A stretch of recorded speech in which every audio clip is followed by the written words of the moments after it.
जय श्री राम दोस्तों आज मैं आपको बाबा नीम करोली के जीवन की एक सच्ची घटना बताने जा रही हूँ, जो कि एक सत्य घटना पर आधारित है।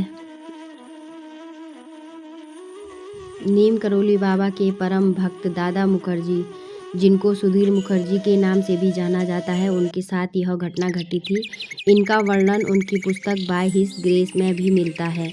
एक बार दादा मुखर्जी और महाराज जी भूमियार आश्रम में थे। शाम का समय था और चारों ओर शांति थी।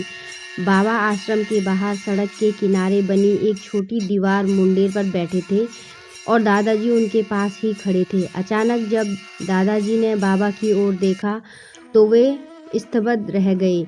वहाँ बाबा नहीं बैठे थे, उनकी जगह एक विशाल वानर बैठा था। दादा बताते हैं कि उन्होंने स्पष्ट देखा कि वह आकृति साक्षात हनुमान जी की जैसी थी। उनका चेहरा काला था, पूरे शरीर पर सुनहरे बाल थे और पीछे एक लंबी पूंछ थी जो उनके पैरों के नीचे दबी हुई थी। यह कोई सपना नहीं था, सब कुछ उनकी खुली आंखों के सामने हो रहा था। दादा बहुत घबराए गए। उन्हें लगा कि शायद उन्हें कोई भ्रम हो रहा है। उन्होंने अपनी आंखें जोर से बंद की, उन्हें मला और फिर खोला, लेकिन दृश्य नहीं बदला। वही विशाल हनुमान जी रूप अब भी उनके सामने बैठा था। दादा कहते हैं कि उस समय वे इतने भयभीत हो गए थे कि वहाँ से भागना चाहते थे, लेकिन उनके शरीर में जैसे जान ही नहीं बची थी।